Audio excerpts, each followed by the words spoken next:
You know, it's always nice to get out of the house and check out a movie that isn't the next bestest superhero film ever. So I headed over to my local theater, drinks and snacks concealed because Winter Wolf's all about saving a couple of bucks. Kids are expensive, am I right? And popped into the Creator. And you know what? I'm glad I did, because it was actually pretty solid. Let's turn the Wild Hunt onto the Creator. The setup's pretty simple as far as these things go. In 2065, Josh Taylor is a former soldier for the US Army getting by in a world where the United States is embroiled in a decades-long war against an AI enemy responsible for the nuclear obliteration of Los Angeles.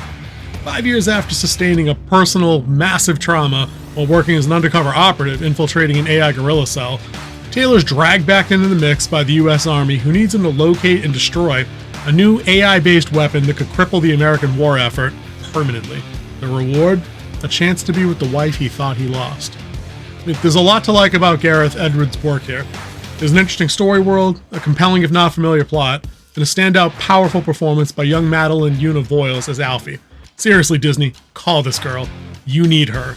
Desperately. She's leaps, bounds, and leagues better than any of the child actors you've used since taking over Marvel and Lucasfilms. Seriously, call her. There's also a fair number of things that'll probably annoy you down the stretch. Hey, whoever said I'm here just to dunk on crappy MCU and Star Wars movies obviously hasn't been following long. If it stinks, it stinks. If it's mid, it's mid. If it's a banger, I'll let you know. The dislikes mostly occur in the third act, where the plot needs to happen and logic takes a break. Logic! Oh, yeah! So we can get an obvious bittersweet ending that's telegraphed from about 1,000 miles away.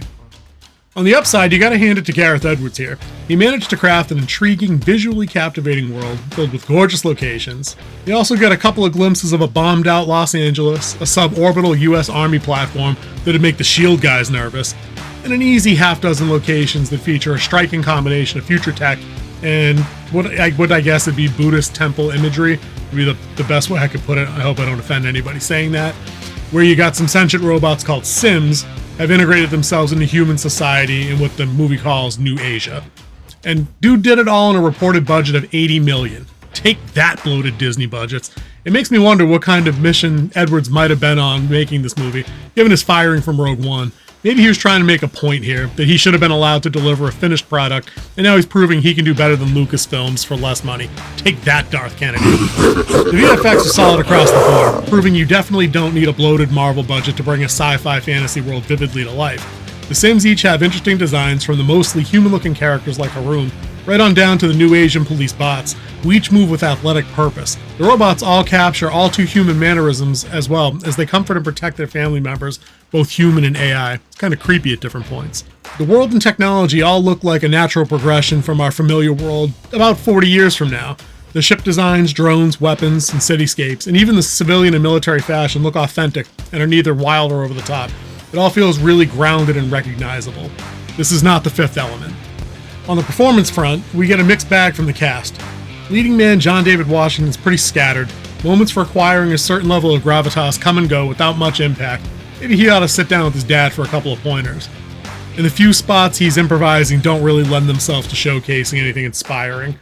Madeline Una Voiles delivers a strong performance as Alfie, the AI superweapon. She doesn't have much to say, but when she does so with total theft of whichever scene she's in each and every time.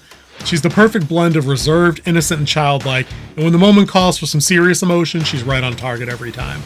As a genre, sci-fi gets a bad rap from normies for being all warp drives and pew-pews. But good sci-fi always delivers food for thought. It presents ideas and concepts, but gives the viewer room to think and come to their own conclusions, without browbeating them with any particular message. The creator does exactly that, painting us a picture of a world living in fear of an AI they blame for the nuclear destruction of an American city. A world where human beings are both capable of forming family units with the Sims and equally comfortable with hunting them into extinction. Maybe the most interesting concept here is the creation of a deity by the Sims, named Nirmata, their human creator and one they believe will deliver them from slavery into a world of freedom where humans and Sims can coexist peacefully. The movie also smoothly displays an inverse of tropes, where the humans are the cold, calculating, relentless hunters, a la Terminator, and the AI Sims are more or less displayed as frightened, compassionate beings that just want to be left alone to raise their families in peace. All of those things make for an interesting premise, but here's where we run into some of the trouble. At the end of the day, once you get about 10 minutes into the creator, if you've seen any decent amount of sci-fi in your life, you're probably going to be able to call most of the major beats of the film.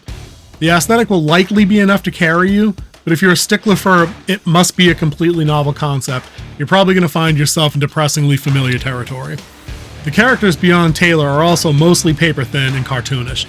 The US Special Forces border on comically cruel and aggressive, with none of them given any real direct motivations beyond we're still pissed about LA getting nuked.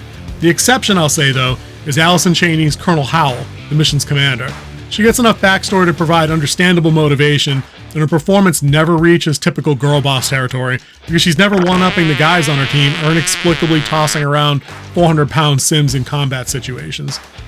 Ken Watanabe turns in a serviceable performance as the human face of the AI faction, which is too bad they didn't give him more to work with.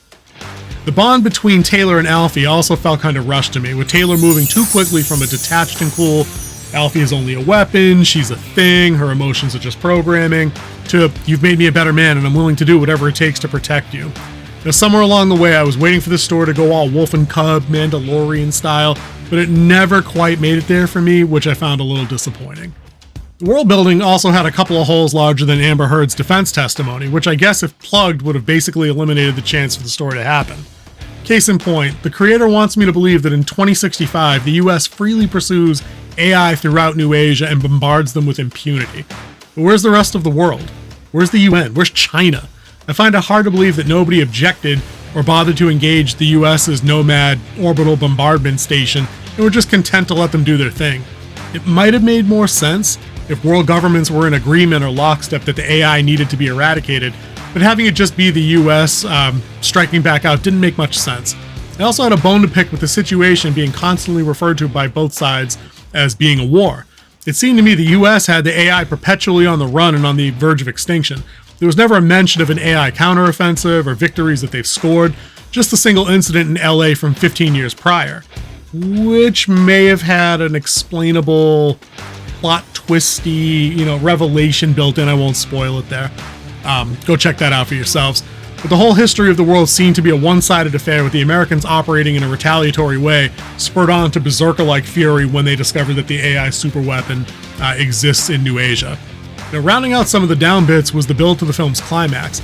The plot, which again I won't spoil, needed 3 very specific things to happen in almost rapid-fire succession to get all the pieces in place, and I couldn't help but roll my eyes when it all played out. It was the single section of the film that made me think I was watching Lucasfilms at work. So that's my take on The Creator. It's an interesting bit of near-future sci-fi with enough action and interesting visuals that look spectacular enough on the silver screen to keep you interested, but it's a little too thin in the world-building and emotional impact departments to truly keep you engaged with the plight of the protagonist or even the AI sims that he's hunting. That said, if you're having a bit of rainy weather like we're having out Winterwolf's way, Creator's not a bad way to spend a Saturday afternoon. So that's Winterwolf's review on The Creator, guys. I'll see you in the next hunt.